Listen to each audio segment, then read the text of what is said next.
You're listening to I Have Some Notes, a proud member of the Alberta Podcast Network, locally grown, community supported.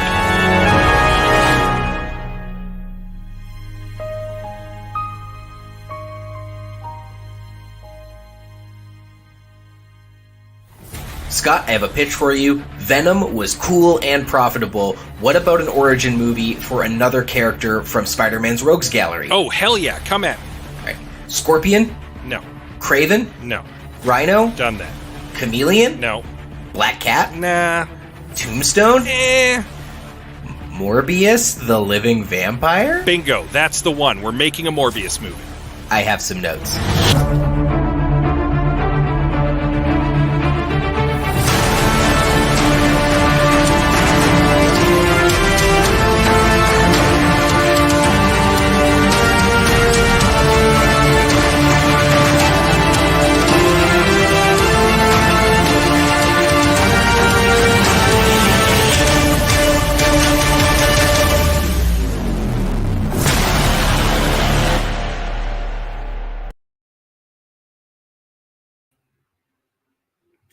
Welcome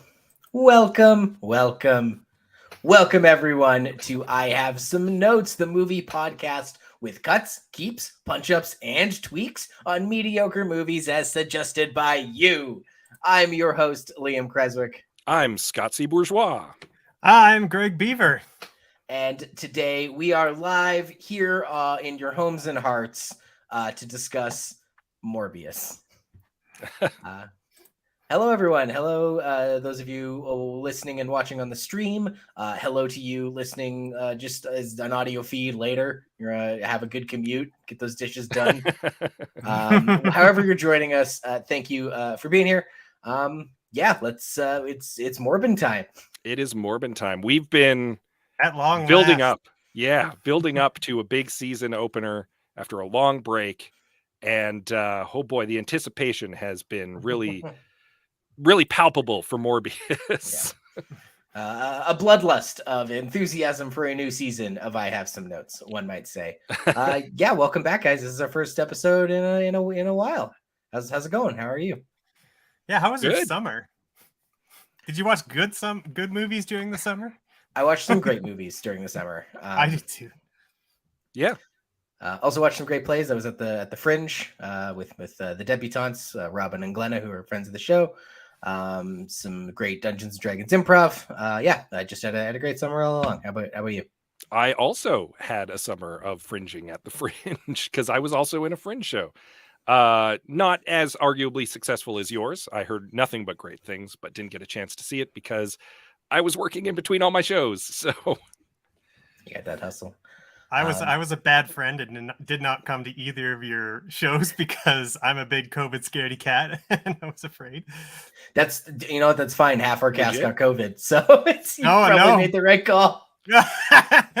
one of our cast members got heat exhaustion because of the extreme heat over the week of the Fringe and collapsed on stage. So I just got green onion cake trots. So there you go. Yeah, as you do during Fringe, a tradition. As you do. Greg, your summer was good though? Yeah, I didn't do any Fringe shows. I didn't have my own show, but I did start doing a lot more like coloring and stuff like that, and more video editing and things like that. So that on the creative side, it was a lot of fun. I got out to the mountains, which was great. So, and I did make an actual concerted effort to watch good movies during the summer because the rest of my year is full of watching so many mediocre ones, so it was a good call. Do we want to quickly, because like we shouldn't make the good doctor wait much longer, but just quickly, what was the best movie you saw in the last 2 or 3 months? Ooh, I can start if you want to think about it. Go ahead. And also, yeah. I'd love to hear it from the chat. Anyone in the chat, hit us with the best movie you've watched since the last time you listened to a new episode of I Have Some Notes. I saw Marcel the Shell with Shoes On. Was brilliant. We cried. It was just one of the most touching, fun, cute, wholesome. Watch it with kids and grandma. Watch it alone. is great. It was a beautiful movie. I highly recommend Marcel the Shell with shoes on. Scott? I caught Un Flic on Canopy. It's an older French film. It is from 1972. It's kind of like a cops and robbers movie. And there's a great heist scene in the middle of it that's like filmed real time. It was solid. I would recommend it. Seek it out on Canopy. I think unquestionably Coda was the best film I watched during the summer. I know that was like, is it 2021 that won Best Picture? I think, or is it 2020? I don't remember, but I understand why now. It's a very good feel-good movie. I really, really enjoyed it. Fantastic. Really good movies. Hopefully, folks in the chat let us know some of the good ones they watched, because we also watched Morbius. Yeah, it's a movie that we watched. It sure is. Actually, Liam, just right before we get to Morbius, you might notice that there's only 3 of us. We had billed Abdul Malik to come on the show. Unfortunately, just due to some technical problems, we weren't able to get him on. So we're bummed about that. But please, we all did watch his movie Peace by Chocolate. Highly recommend you go out and check it out. Check it out. You said it was on. Is it on Canopy? You said it is available on Canopy right now. Available on Canopy and Apple TV and. I watched it on YouTube, just on demand on YouTube. So yeah. So yeah, go check it out. If you're watching this, you're already on YouTube. So what's the excuse? Yeah, wait until after our show though. Anyway, Morbius. Yeah. The villainous the trying to make a Spider-Man movie without Spider-Man in it. Did you guys? We'll start with this. Were you familiar with Morbius, the character? Yes.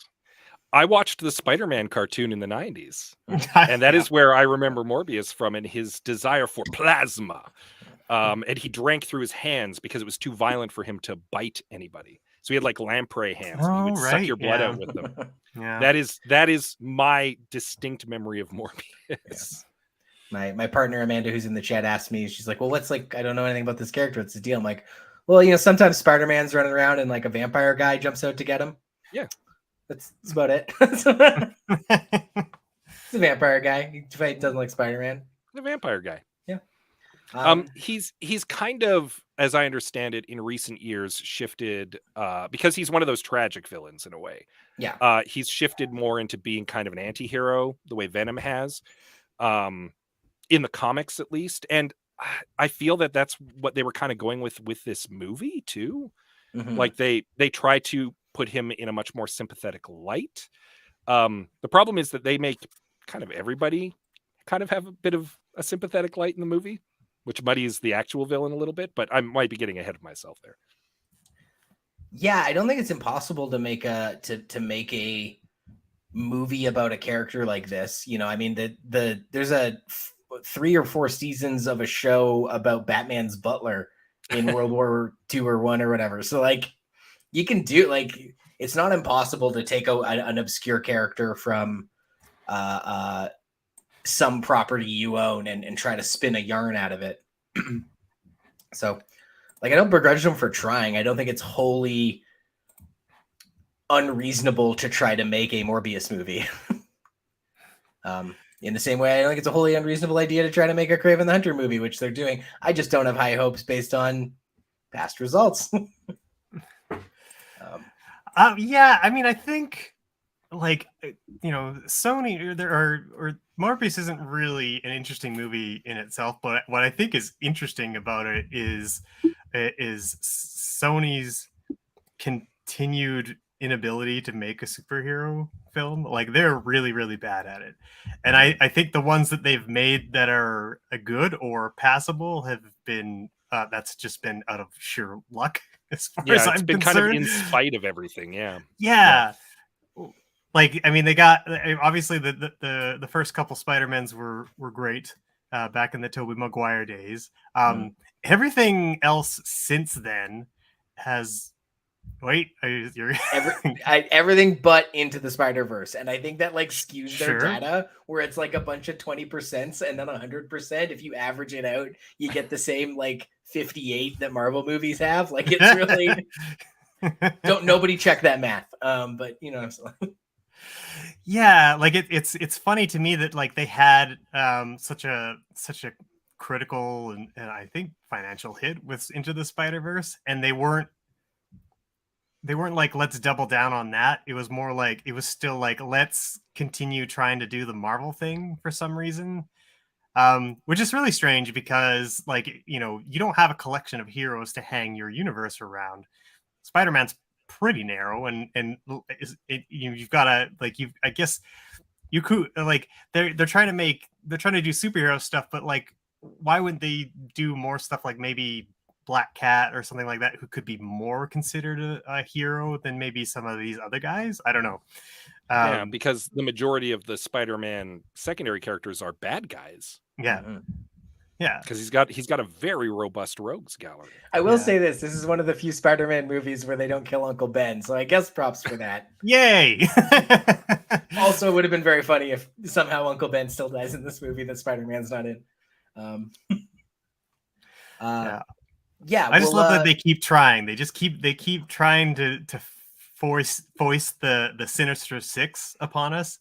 You know, at the end of this movie, when we get all the post-credit stuff, they're doing it again. Like, and it felt just as ham-fisted and forced when they tried to do it with Amazing Spider-Man 2. You know, it's it's one of those things where it's just like, you gotta know when to fish or cut bait. Mm-hmm. Yeah, I mean, I don't want to give this movie too much credit or too much benefit of the doubt, but I do understand that like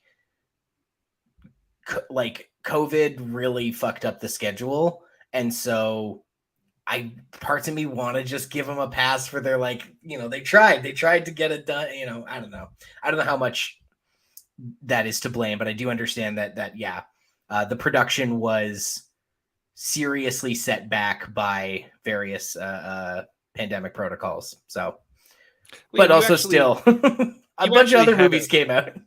You actually had a really good analogy for the making of this movie in your Yeah, Letterboxd review, and I think that our listeners deserve to hear that repeated here.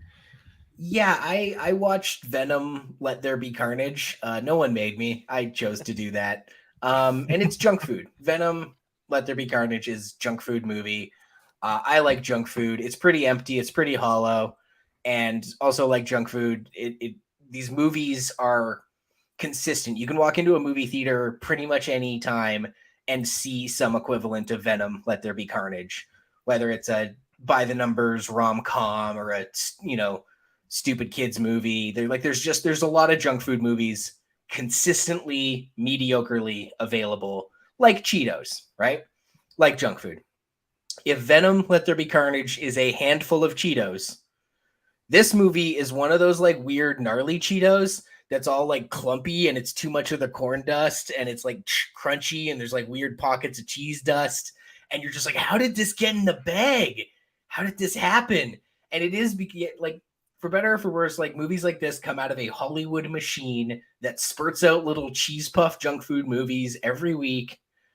And things like focus groups, things like studio notes, reshooting and editing based on those studio notes, those are part of the factory working. And there is a reasonable margin of error that suggests 1% of the time you're going to get a chunky fucked up one in the bag. That is Morbius. Morbius is a gnarly Cheeto in that it, despite everyone's best efforts, it just came out all weird and gross and gnarly. And I don't doubt everyone tried their best. So, yeah, just fascinating that it's like, how did this get in the bag? Who let this happen? So, yeah, that Speechless. was my smart. That ended the conversation. That was perfect. A perfect analogy. Because it's, well, if listeners of the show will know, I sometimes get a little salty towards some junk food movies kind of made without heart or without any motive but to fill with a line item in their eyes in the quarter. Yeah, we need to have a movie out in late Q4, make a new RoboCop movie. Who cares? But also sometimes I'll watch those, and the same sometimes I'll eat Doritos. But this one was so bad that I kind of like, I don't even like love it ironically. I don't love it. I shouldn't say that, but like it was just like No. weird to look at. It was just like, what is going on here? It fascinates you. That fascinates the word. Yeah, I feel like, I mean, it was poorly edited, and I think that was part of it. That it, you know, it's strange that, to me, it felt a little claustrophobic. In that the movie didn't have like a large scope. It actually felt like most of the time you were like in an apartment with somebody or a very small room. Like the only time that you get out into like a larger sort of set piece is the ship. But even then, like, you know, after you've done with the establishing shot of the ship, you're in like a little lab, and the fight sequence that takes place on the ship is through a bunch of like corridors and things like that, right? So it's very, it feels like it's almost always really compressed. And yeah, there's scenes where Morbius is flying through New York. However, like because it's nighttime, and I think most of the time everything's framed really tight. You just don't. I just feel like I couldn't really breathe when I was watching this movie. So the movie is really tightly focused on Michael Morbius, and you don't really get to see the world he lives in. No, like visuals. so much so that like we'll get into this after we hit the trailer summary or the plot summary, but like so much so that the story between Morbius and his best friend just really didn't flesh out because of it, you know, because it was so tightly focused on Morbius himself. Yeah. On the I'm actually gonna I like to think our listeners listen along or have watched the movies along with us, but I don't blame you if you have not watched Morbius, and hopefully we can save so just in case you need a refresher on exactly the film we're talking about. Released in April of 2022, directed by Daniel Espinosa, written by Matt Sazma and Burke Sharpless of Power Rangers. Oh, friend of the show, Power Rangers. Cool. Cast, of course, Jared Leto, interesting choice for Dr. Michael Morbius, Matt Smith as Milo, Adria Arjona as Martine Bancroft, Jared Harris, Tyrese Gibson, and Al Madrigal also contribute roles. Scott, you want to hit him with the trailer summary, and we can really sink our teeth into this vampire movie? All right. Dr. Michael Morbius has spent his life searching for the cure to a rare genetic blood disorder to save both himself and his rich childhood friend Milo. Running out of time and options, Morbius resorts to testing an experimental serum made with vampire bat DNA on himself. And while the serum cures his illness, it comes with unexpected side effects. As vampire bats famously have super strength, super speed, and weird smoky teleportation, Morbius now has all of these powers, as well as an unquenchable thirst for blood. But when Milo also takes the serum against Morbius's wishes, the stage is set for the two childhood friends turned living vampires to end up in a deadly clash. Yeah, do we want to talk about the weird smoky teleportation right off the top? It's like a Dragon Ball Z character. Like it really, he's just tooling around on a cloud. And I mean, he flies without wings later on. Like it is very Dragon Ball Z. Yeah. It's an interesting power set that he gains from a tiny flying rodent with a very minuscule body mass. But I mean, okay. Oh, magical purple capes. Yep. Thanks, Amanda. Also pointing that out in the chat live here. Yeah, his whole outfit smoked. Like it was really. Yeah, it's strange.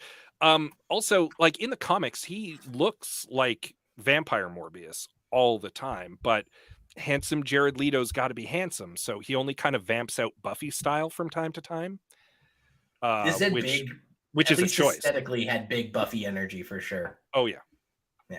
And yet none of the things we learned about good vampire storytelling from Buffy. Yeah. No. Which, I mean, that effectively just makes this Jekyll and Hyde, right? Mm-hmm. Kinda. It's kind of really like just like I mean that's I guess that's kind of interesting in and of itself a little bit, like vampire plus Jekyll and Hyde to historic creatures or whatever. It's kind of fun, but like the the movie's just doesn't. It's boring, and there's nothing nothing really to hang your hat on, because it doesn't commit to any one of its possible thrusts. It could be a cool vampire horror movie. It could be a Jekyll and Hyde science gone mad body horror movie. It could be a superhero movie, but it's none of those. Yeah, it doesn't land on anything. Yeah. And it's interesting that you mentioned Jekyll and Hyde, because there are two other Spider-Man villains who are more Jekyll and Hyde than Morbius. And those are the Green Goblin and the Lizard. Yeah. So, I mean, and they've already done a Lizard movie. So they've already done the Jekyll and Hyde movie. And yet here they are like, let's do it again with Morbius. Well, to go back to the sort of the body horror element of it, there's the scene where he's getting strapped into the table and he looks all gaunt and sick and getting ready to it's Morbin time. It's getting ready, and I'm like, oh, this has like big Reanimator vibes, like body horror. And I was like, oh, this like, as I'm watching this movie and in the days after, I'm like, how is this not like The Fly, like a body horror style, grotesque transformation story like Jekyll and Hyde, like The Fly. I really wanted to be able to make this comparison soundly, but I'd never seen The Fly up until recently, so that I could be like, this movie should have done what The Fly did. I went and watched The Fly to make sure I knew what I was talking about. The Fly is sick. Yeah, some good came out of watching Morbius for Liam, because it led him to watch The Fly, which is a great movie. Aaron says in the chat that they needed to let the magic bats out of the tube in his lab. They looked very stressed out. I thought that was funny that there was just like in his lab there was a constant bat tornado. like they never like bats don't do that. They hang out upside down and they rest or whatever. Like how they fly around in the.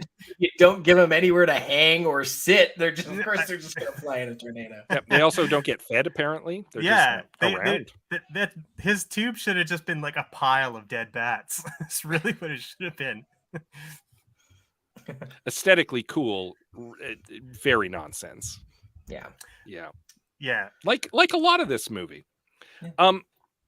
I'm going to put this out there. Okay, we've already started touching on some of the terrible things about this film. Is there anything in this movie that you guys actually liked? More Al Madrigal. I was excited to see him as one of the FBI agents. He was the funny one. He was the only funny thing in this movie. So yeah, I like Al Madrigal, and it was cool to see him and stuff, because I only ever know him from a Daily Show correspondent. Yeah, I think that's a hard pass for me. I'm afraid that's just like a shit on your positive thing. I did not like Al Madrigal in this movie at all. I don't know if there's something about his persona that's very difficult for me to take seriously. I don't know if it's a combination of his voice and cadence, but he doesn't feel like an actor to me, and like it did feel like he was doing bits the entire time. That's fair. So it's like, yeah, it was a little weird, because I mean, like probably one of the sins that this movie is that it takes itself a little too seriously, and even like adding Al Madrigal was almost like too much of a tonal shift for me. Fair. I like him otherwise, but yeah, in this movie I did not. Amanda mentioned Matt Smith in the live chat, and I kind of agree. He's having fun in this movie in a way that elevates it a little bit. And I think it's because Matt Smith is aware of the kind of movie he's in, and he's just leaning into it. Yeah. And he chews the scenery, and it kind of works. His performance kind of works for me, and it brought his character a little more alive than most of the rest of the cast. So, like, kudos to Matt Smith. He put in a pretty good performance. But the one thing I actually wanted to mention was there are some Dracula allusions in the script which are wasted on this script. They're really good, and I liked them, and they're in a bad movie, and I'm sad about that. Such as like the ghost ship. Dracula turns up in England on a ghost ship where everyone's been killed by a vampire, and sure enough, he goes out into international waters with a group of mercenaries, and the ship comes back. There's only one living person left, his Renfield, the doctor, Dr. Bancroft, and him, the vampire. So like that's just an example of a really good Dracula illusion in a rather lackluster vampire movie. I kind of that is okay. Oh, I was just gonna say I agree with your point on Matt Smith. I thought he was the one bright spot of the entire movie. He's like you said, he knew what movie he was in. He was having a good time and he was hamming it up. He knew what movie he was in. He thought he knew what movie he was in. He thought he was in Venom: Let There Be Carnage, and he got to be Woody Harrelson. But he's in a much worse movie than that already fine junk food movie that has a campy performance by a guy chewing the scenery. It's really sad that like the best this movie could have hoped for still would have been Venom: Let There Be Carnage, and Matt Smith is the only one who like hits that mark. Matt Smith's good. I also I feel for him. I really hope House of the Dragon is good because he has been in some stinkers lately. Because I watched Last Night in Soho, and as a big Edgar Wright fan, that was really disappointing. He's good in that, but it's not good. He's good in this, but it's not good. And also, his companion when he was Doctor Who is now Nebula in the MCU, and he's Morbius's friend. So. Yeah, I mean, I guess sometimes maybe it's time to get a new agent or something like that. Like there do seem to be certain actors and actresses who just can't find the right projects for them, and Matt Smith does seem to be one of them, unfortunately. Hey, Matt Smith's got to eat, and sometimes you take what is offered to you, right? Yeah. I didn't dislike Last Night in Soho. It's just kind of Edgar Wright's most uneven movie, I would say. But I still had a decent time. So fair. I'll give you that, Matt Smith. That one was okay. Here's a weird thing that we all agreed that we liked. The end credits. And that's not to do like a Muppets like when it was over. We all commented kind of independently of one another. These end credits are pretty sick, actually. Like, had a really cool cyberpunk vibe. They looked really slick, and it was like, these credits are wasted on this film. These should have been Blade Runner credits. What went wrong? Lori Plant in the chat says of Matt Smith, he said he had fun and he did his best. He liked his character, and after that he was out of his hands, which is true. I mean, like, you don't, as an actor, like, I mean, you could read a script and think it sounds all right, and then you know the movie gets made 3 times, right? It gets made on the page, and then it gets made when you're filming it, and then it gets made in the edit bay, and you never really know what's going to come out of it, right? And Star Wars famously, like the original Star Wars, famously sucked before the right editor got a hold of it, right? So yeah, and I mean, nobody goes into making a film expecting that they're going to be making a terrible film. Yeah. Like even the people who made Birdemic had to think on some level, we're making a good movie, guys. We're in this. We're going to do it. And then Birdemic happened, and you know. Yeah, it's that cognitive dissonance between like your skill level and what you're actually putting out into the world that makes watching a bad movie so much fun, like Birdemic. This one, I wouldn't consider this to be like a so bad it's fun to watch movie. It was mostly, I wouldn't say it's painful. I think it's like I said, it's just too bland and boring. There's just not enough made junk food. Yeah, exactly. Just not enough meat on the bones for that vampire to sink his teeth into, and it's just unfortunate for everyone involved, I guess. I don't know. I mean, like, I guess it's not. You look at like who the director is and writers are, and like maybe it's not that surprising when you've written Power Rangers and you've directed Life, which you've also done on the show. You know, Life is a much better movie, I think, but also like lots of holes. Just seems like I feel like do you get the sense that like with Morbius that there was a lot left on the cutting room floor.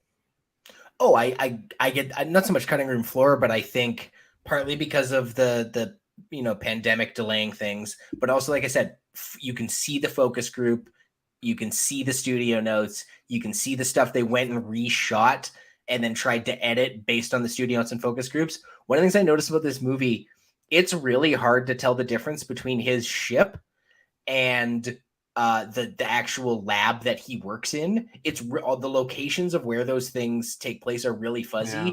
And my guess is that it wasn't like poor planning or like someone just didn't care to make sure they looked different. I think they have a version of the movie took place on a ship, a version of the movie that took place in a lab, kind of tried to marry the two. And they're like, I hope no one notices that like we're using a scene from the ship lab in the scene that's supposed to be in the lab.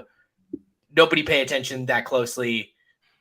This is meant to be played at 14-year-olds' birthday parties. Like it's not a real movie. And that's my thing is that it's not so much stuff that got left on the cutting room floor. It's that stuff got like mashed together exquisite corpse style to try to make something that appeased too many masters. And what better way to hide that than to turn down the brightness on all of the scenes so that you can't really see anything. No, so that's because vampires can't go in the light. Oh, right, vampires. So it's really dark. So it's gotta be a dark movie. Yeah. That they make a point of saying that he can go into the light. There's that diner scene with him and what's her name, Martine. I was joking, but yeah, yeah. Which is funny because like I remember when me and Aaron were watching it, like the joke that he's supposed to be reaching for a cup and the cup is in a sunbeam. Mm-hmm. And then she kind of goes and he's like, oh, I'm not that kind of vampire. And like it was edited so poorly, like they just neutered the joke. And like we had to sit there and sort of like analyze ourselves what just happened after we watched that scene. Like, wait, what's going on here? So that's just like an example of like how poorly things were going in the edit bay. One of the criticisms we had of Venom was the big climactic final fight scene was very hard to follow because of the frenetic editing and the really dark lighting. And I'm glad to see that the producers heard that criticism and then doubled down on it to spite us and made an even more confusing and even darker climactic fight scene, which is even harder to follow. Because, wow, that final fight scene is hard to watch. And I don't mean because it's bad. I mean, literally, it is hard to watch. You can barely follow what's going on. It is nuts. The key is by that point in the movie, he shoots a bat laser at someone. Like by that point in the movie, you're also just you don't care. It's like I'm not trying that hard to see what they're doing because I'm not invested in this in the least. I was just more like, is this over? Yeah. Amanda in the comments, he wins. I get it. Yeah. Did point out. Yeah, they go to all that trouble to make a money printing lab or get his hands on a counterfeit bill lab so he can do his mad science. We never see it again. I think it's where he concocts the antidote. I think that's what that was for. Yep. But it's not like really clear. And then once he's got his antidote, he's out of there. So yeah, that's another location, Amanda. That clearly mostly hit the cutting room floor. Yes. Yeah. I really enjoyed speaking of the blood and the serum and stuff. I really enjoyed every scene where he was drinking from a blood bag because I did not buy any time that he grabbed one of those things and he like worked it or whatever. I did not buy that he was actually drinking anything, and it was like weird because he was like he's gripping the bottom of it, so it actually seemed like he was squeezing the bottom, so like there's actually no chance of something coming out the end. It was almost like he was doing it purposely. I don't know, like just weird, just lots of weird decisions in this movie that just didn't make a whole lot of sense. Yeah. I also think it should be noted that the trailer, the trailer has a bunch of stuff that's not in the movie, and that's very funny. Yeah, they put together the trailer before they actually finished the final edit of the movie. Yeah, always the mark of a quality film. Yeah. So.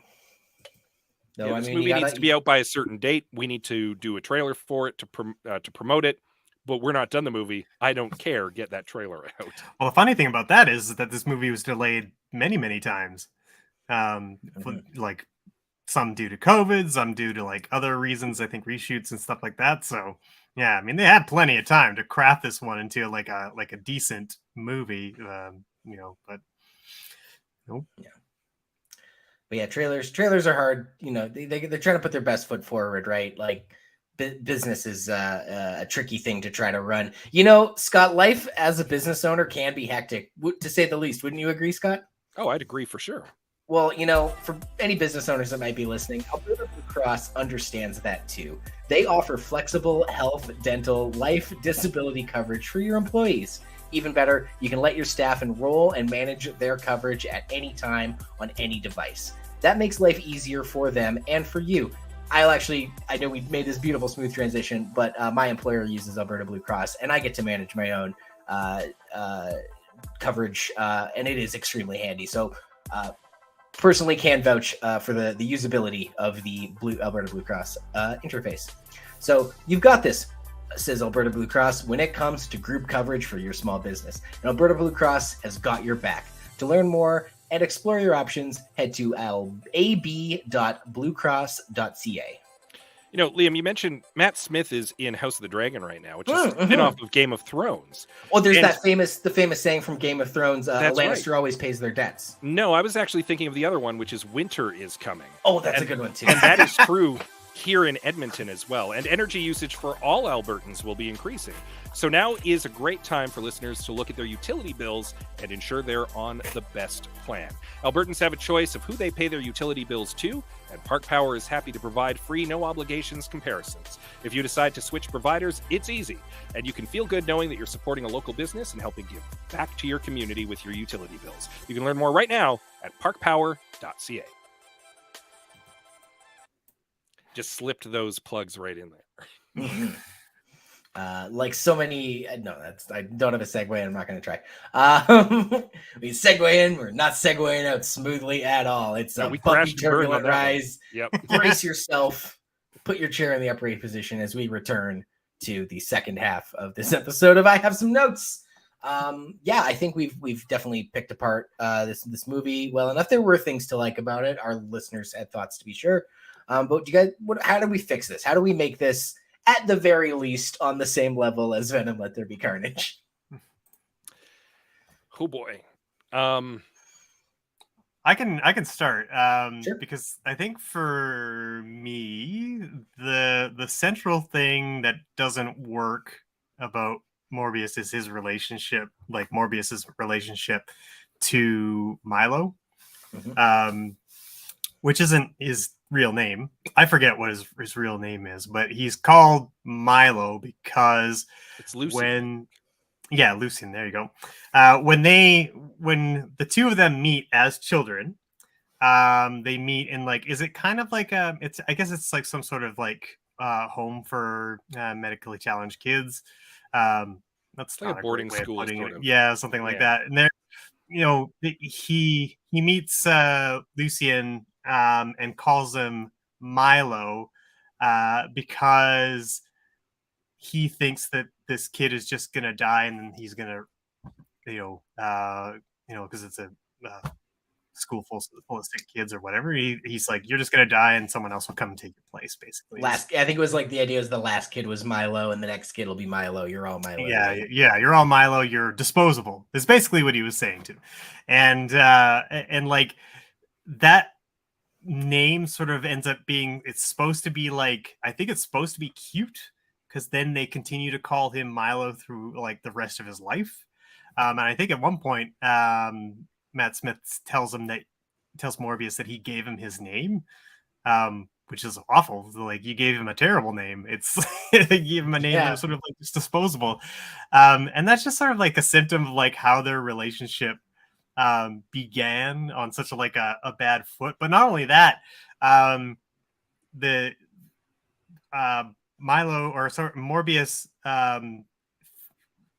Milo ends up getting really sick.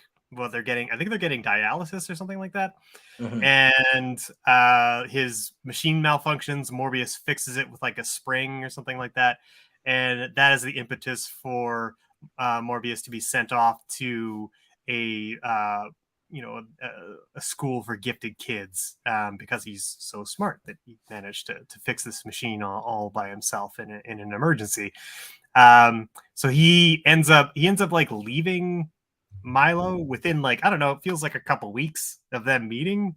So it's really like, it doesn't feel like they're friends at all, and then we don't really get to spend much time with Milo and Morbius after that. It's actually like it's kind of a shock to me that they're still friends, because the way that the film is edited, it's just like Morbius takes off and it's from the school, and it seems like he's gone forever and that he's not going to see Milo again. That's kind of the way their relationship ends, is they're in their childhood. So I don't know, like it needs to be developed a lot more. Like their friendship needs to be developed a lot more, and like maybe don't make this sort of relationship so negative to begin with, because that sort of doesn't play well with the contrast of what happens to Matt Smith's character later on. And I also don't feel like Matt Smith's turn to full-on villain is very well developed. It just kind of feels like that happens within the span of a couple scenes. I think it's basically like he's kind of like, I get with, because he gets into a fight in school, and I think that's supposed to give you a clue that he's got a mean streak, he's got a mean streak to him. But I think it would be, if you switched it around and you had Lucian be the one that was like giving Morbius the name of Milo or something like that, like disrespecting him, and then like having it so like he's always been sort of like, morally gray in some way, and this sort of like friends despite that.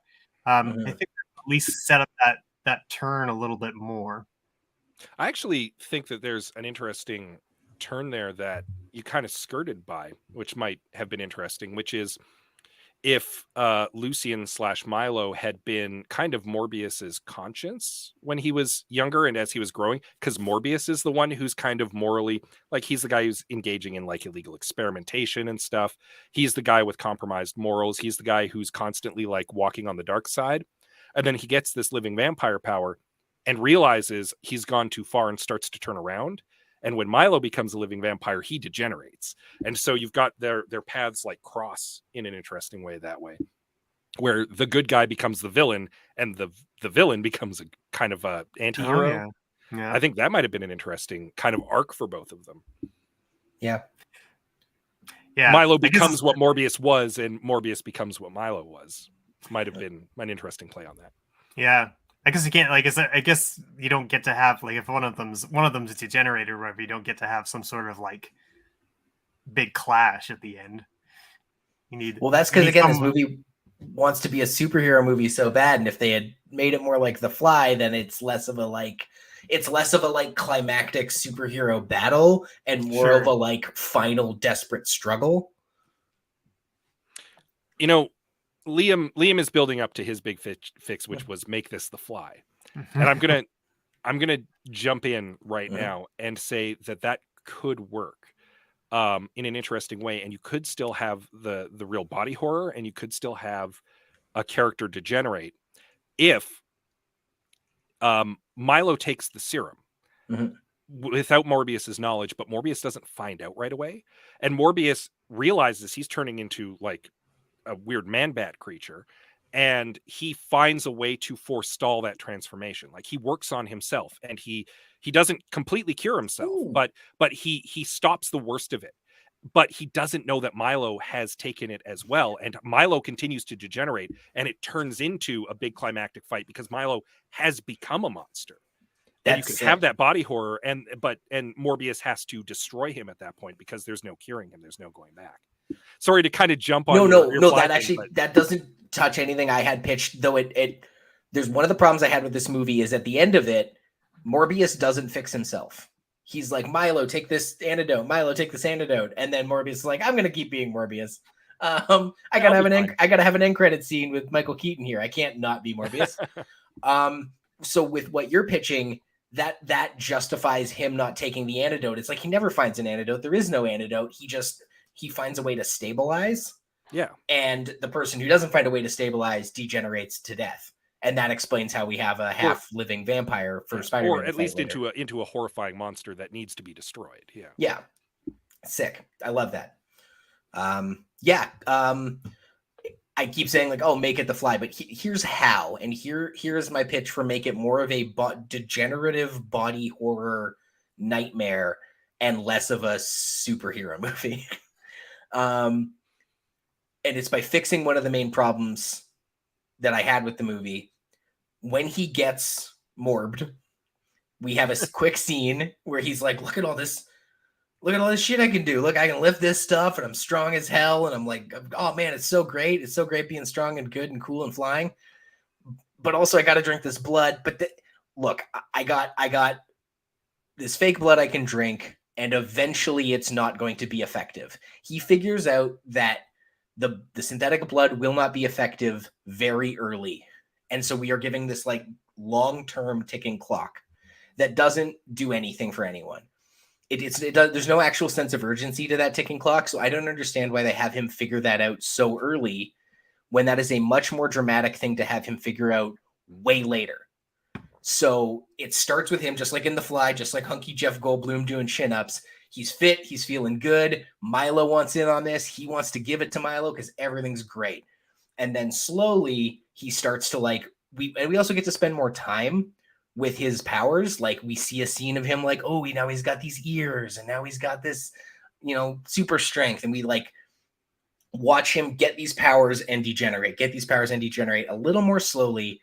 And the last thing he discovers in a moment of lost control is that the synthetic blood isn't working anymore. He learns that way later. Right. And to the point where he knows, oh, I've got a day before this isn't effective anymore, as opposed to I've got weeks. Scrambles to make an antidote, scrambles to get it done against a Milo who was like, hey, bro, you were going to give me this stuff. What changed? He's like, no, I just seconds ago, just moments before I was scheduled to give it to you, realized it's actually a nightmare. Because if you remember in the movie, Milo walks in on him like covered in blood, naked in a cell, begging for blood to drink. And Milo's like, I want some of that. I'd love that. Give me that, please.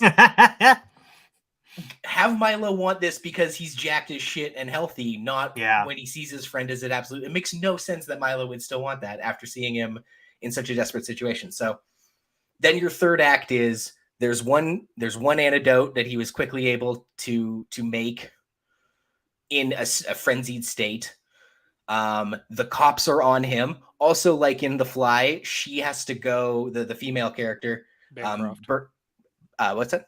Dr. Bancroft. Bancroft has to go to the FBI to help them in the same way that the woman in The Fly goes to the skeezy asshole who's the only last character in the movie she can trust, right? So now the final climax is super fit Milo versus deranged Morbius versus 3 humans, or what Scott said.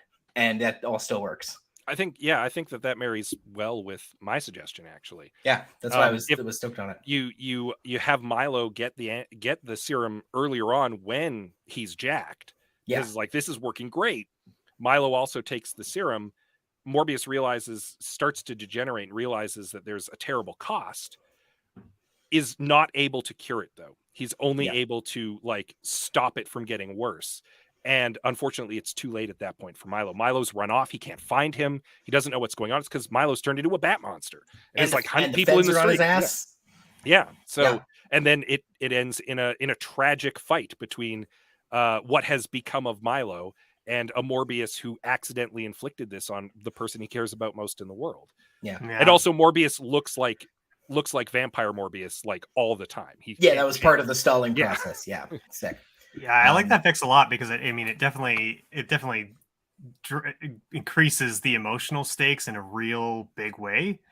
Especially for the character of Morbius himself, who feels a lot more tragic.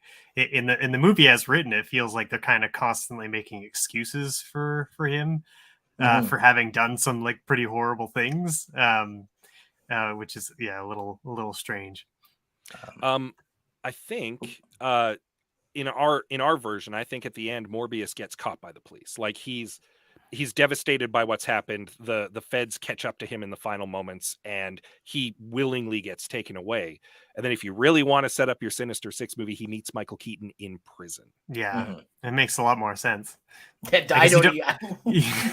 Oh man, that credit scene was cringy. It was so. It wasn't even subtle. It was just like what they did. Like it was so novel when Nick Fury did it the first time at the end of Iron Man, for them to just be like, the same thing's gonna happen. You know, when a guy shows up after the credits and it's like, hey, want to join my team? That's just what we do now after movies end.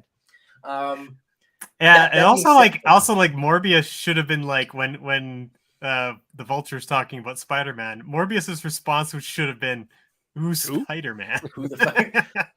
I have a second fix, and it involves Spider-Man, sort of. Because obviously, even in the trailer, there's like a picture of Spider-Man. It seems like maybe Spider-Man should be in this movie, or don't put him in there at all. That's like, just have it just be its own standalone thing. Don't try to tie it into Spider-Man, but to like what petty half measures to have Michael Keaton just sort of be like, do you want to come hate Spider-Man with me at the end is like absurd.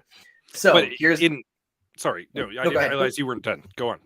Here's my fix for Sony trying to build a universe.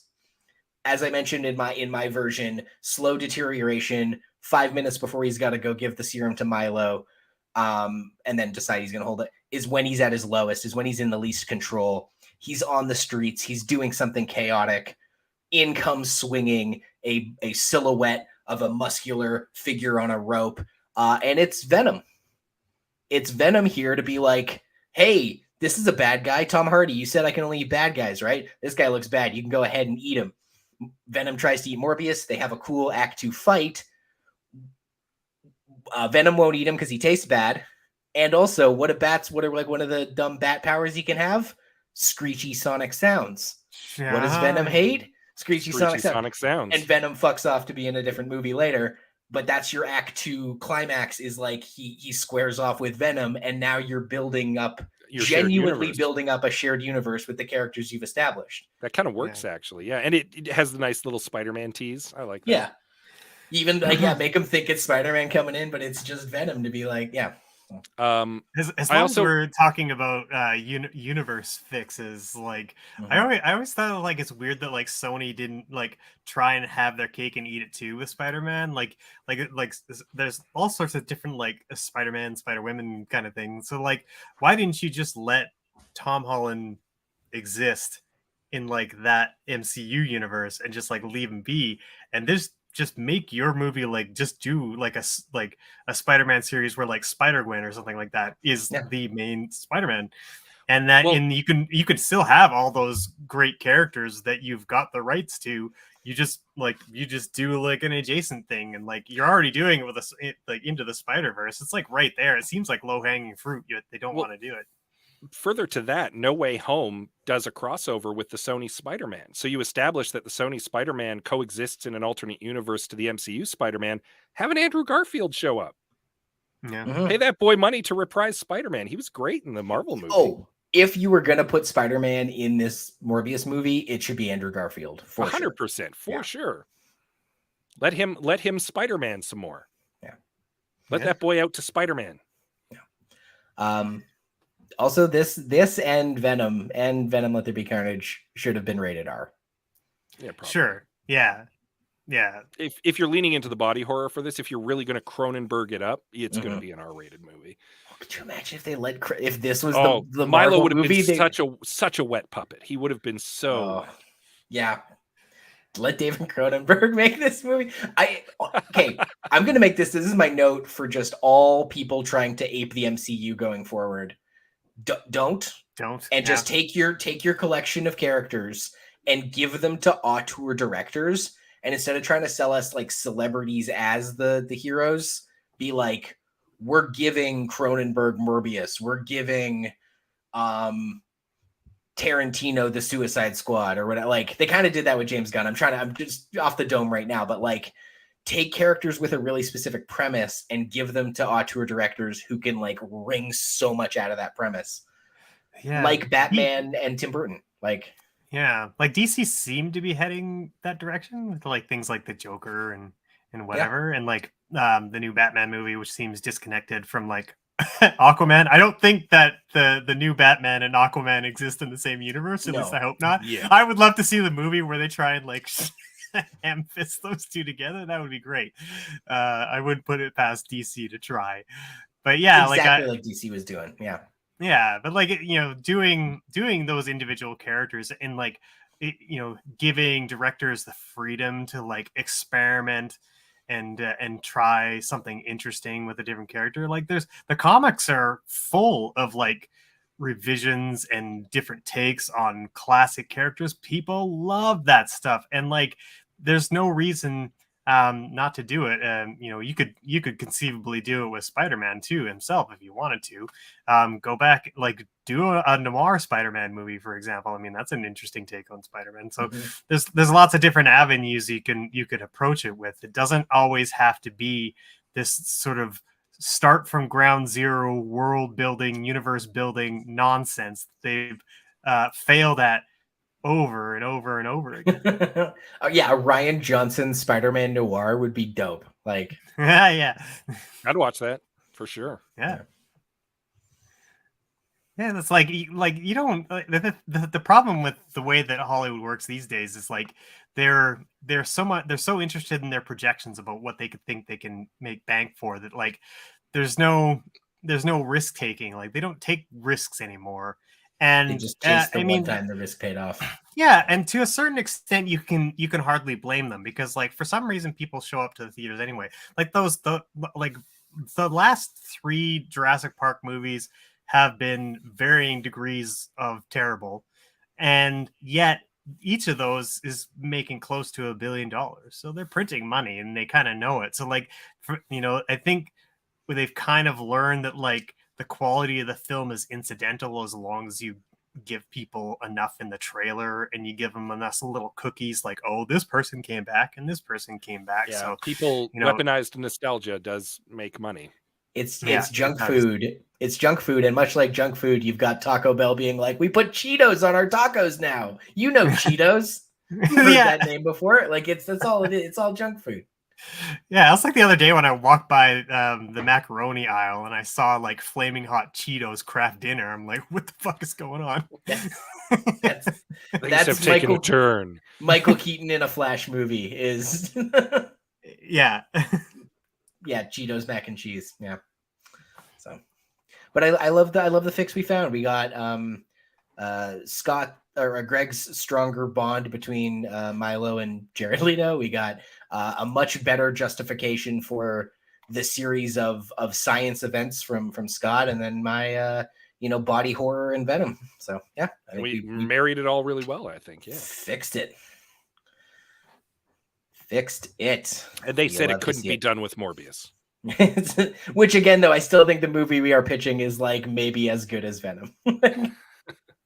It depends on who we have directing it, and if it's rated R. Yes. Yeah. We had lots of thoughts, but so did you. Thank you, dear listeners, for your comments when we solicit them on our various social medias, Facebook, Twitter, what have you.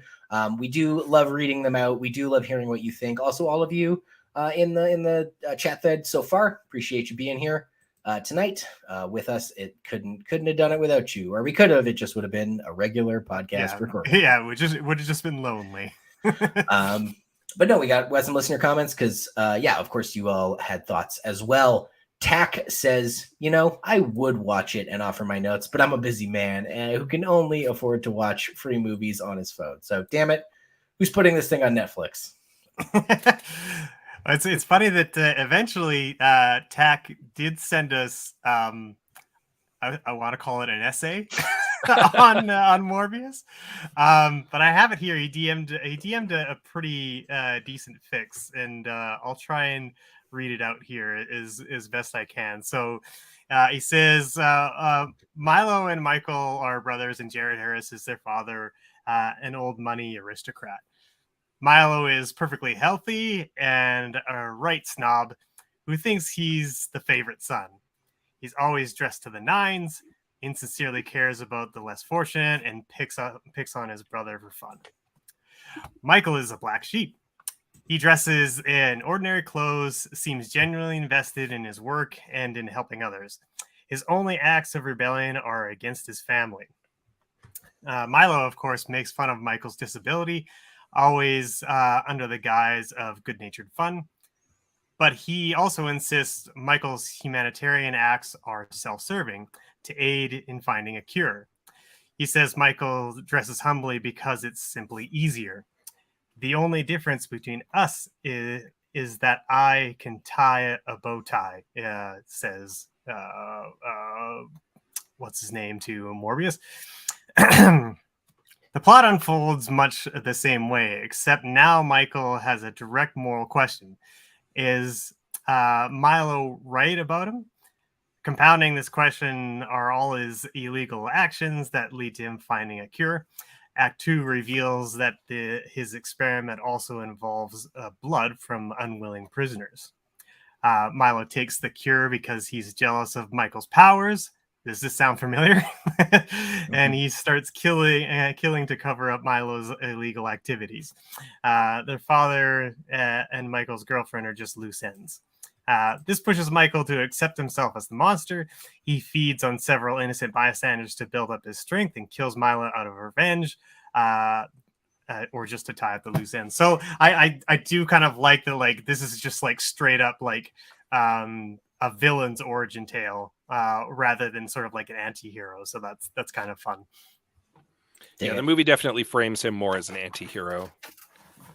And this version definitely is more of a villain story. Yeah. Pack is in the chat saying sorry for the long DM. No worries, buddy.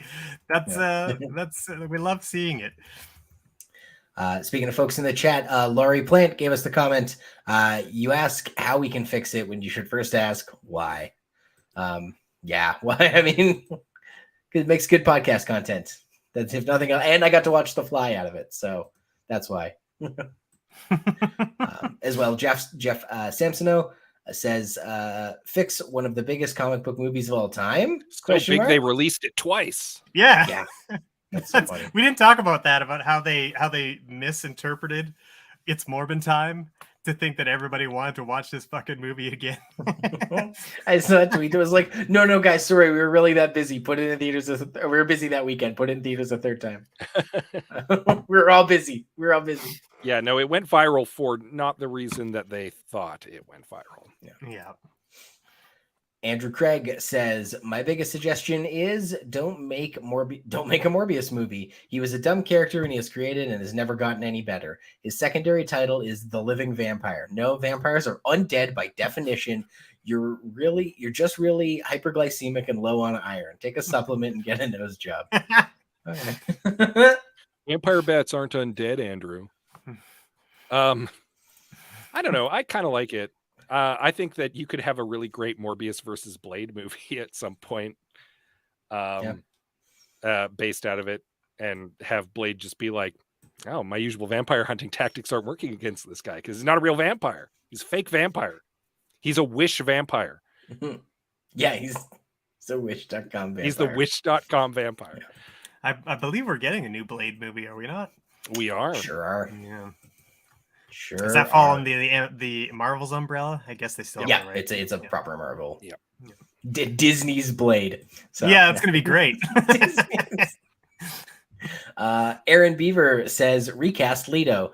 Explained why their boat had so much hostile mercenaries on it. Explain how he could fly on updrafts or winds or vibes or whatever. That such a well-written joke, Aaron. I'm sorry I'm screwing it up. Explain how he could fly on updrafts or winds or vibes or whatever that was. Erase the movie and just show clips of Jared Harris putting around the house for a while. It's interesting. Sorry, you first. No, go ahead.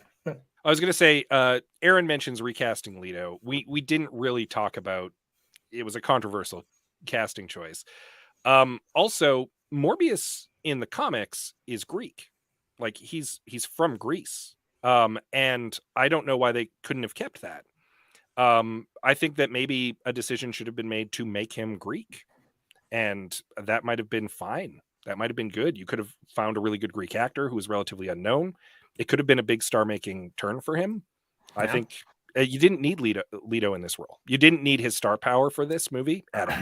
Yeah, the star And power. if anything, I think it might have been a he's got a hindrance. lot of star power to begin with. Yeah, I think it might have actually been a hindrance to the movie. Yeah. I do like the comment about the boat, because like it is weird that like there's like they're being paid to be on that boat, right? Like the people who are like mercenaries on it, right? Like Milo has paid for that boat, and they're just running a medical experiment on it. So like there's no reason for these guys to be running around carrying guns, because there's no sort of danger. They're just on a boat on the sea, just performing a medical experiment. Yeah, so like, why are they all running around with all these guns? It doesn't make any sense. Yeah, Jason Mantzoukas as Morbius would be great. That's I so funny. 100% agree, Sally. Is I would Morbin totally Time? go for Snooks. Yeah. I badly want to see that movie now. Very badly. That's great. Yeah. Also, just a comment on Jared Harris. In my version, you don't need Jared Harris as a character. Like he doesn't. It was one of my fixes we didn't get to, but great as Jared Harris is, he does need to be in this movie. He doesn't do anything. He doesn't serve any role. Whatever he does could be done by either Milo or the cops. He's a friendly puppy that the villain gets to kill later on. Yeah, that's basically his role in the movie. Fair enough. Everybody's really on board with Sally's suggestion that Jason Mantzoukas play Morbius. Jason Mantzoukas, I know you're a big fan of this podcast. Release your version of Morbius. Okay, here's a question for the chat then, because it is too late for Jason Mantzoukas to play Morbius. Who is Jason Mantzoukas in the MCU? Oh boy. Well, I mean, if you're doing MCU, you can do a different version of Morbius. So there you go. He's Tom Holland's Morbius. He's Tom Holland's Morbius. Oh, I love it. I love it. Sweet. Friend of the show, Olav, at Hugo_book_club says, cast Matt Smith in the lead role. Yeah, I like that as a suggestion. He is the best part of this movie. Yeah. Allow him to have fun. The whole movie is a ponderous, pretentious, portentous, overwrought melodrama to it, except for when Matt Smith is around. They got the guy who directed Life to do this. Not a bad director, but not a fun director. This does not need to be a high-end art movie director or anything, but Daniel Espinosa, who's only okay, is the wrong fit for this material. You need someone with pulp sensibilities, a Paul W.S. Anderson type. Which again, not Paul, not PTA, Olaf, big Event Horizon stan, huge on Paul W.S. Anderson. Yeah, if you don't know, Paul W.S. Anderson did the other vampire ones, the Lycans and the Underworld, yeah. Yeah.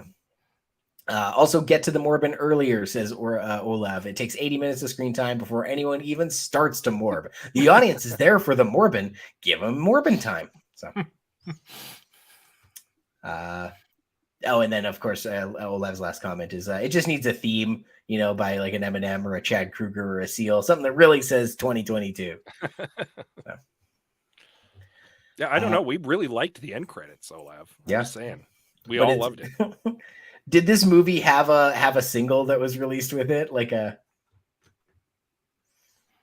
don't think so. No, the entire soundtrack to the movie is so inconsequential and bland that I literally can't remember any of it. So yeah. On that note, this is slightly adjacent, but like you guys are giving credit, talking about the end credit sequence being awesome, and I tend to agree. Like it's a fun end credit sequence, but also thematically irrelevant, I guess, is how because there's no neon throughout the entire movie. Like it's not a part of the aesthetic. Your aesthetic was smoke. That was his speed and all that kind of stuff. Your aesthetic was smoke. That's why when I edited the intro, it was all smoke because that's also for the record, Greg, if there's one real big thing. if there's one real big thing that makes it so that we should do more live shows, it's your intros, because that was awesome. Very good. Thanks. Very well done. A couple more comments here. Munzie said, "This is a tough one because my instinct is to say make Blade instead if you want a Marvel vampire movie, but that doesn't really work in this case because Blade has already famously been made." So, yeah, again, I think there's every idea has merit. If there can be 4 seasons of an Alfred Pennyworth show, you know, there's no reason we can't make a Morbius movie, because stories are universal. Stories, there's only one story, you know, like it can be done. John G. KBO says, ditch Jared, make Matt Smith the lead, hire Moffat to write the damn script. Sure. Yeah. I don't know if well, Moffat might be okay on a one-off. He's not, I don't know if he's a good series writer, but he's, I think, yeah, in an isolated movie, he might be okay. Yeah. We're talking about Stephen Moffat of Doctor Who fame, for those that might not. We're just like, I get Moffat to do it, you know, Moffat and Sherlock, and yeah. A lot of people really wanted Matt Smith to be the lead in this movie, and I think we've just learned that it really should have been Mantzoukas. So, sorry, Matt Smith. Our friends over at the 80s Movie Podcast says, I wouldn't fix it. I would leave it and focus on any other 800 plus characters Sony has the rights to because they fall under a licensing agreement with Marvel. Sure. Yeah. I love how many people like just don't make this, which is like, again, what you say about junk food, but yet the stores are plenty stocked with junk food. So someone's got an appetite for it. Someone's eating I think there's an interesting Cheeto story. Mac and cheese. Yeah, I think there's an interesting story here, but just like any concept can work as long as it's written well. It's just like, you know, a lot of the time I think they're just thinking like, you know, we'll make a Morbius movie and that'll be enough. We don't have to worry about the rest, and that's Josh Scar says Sony sell this is his comment. Sony sells the Spider-Man movie rights to Disney for $5 billion, and Sony can use that money to invest in CEOs and CCOs that know how to not leak every movie they're creating. But Disney allows Lord and Miller to continue creating Spider-Verse movies through Sony's animated division.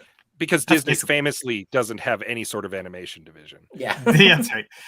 I mean, that's essentially what I said. Just like just double down on the one that worked. Just do more Spider-Verse stuff. I mean, they are.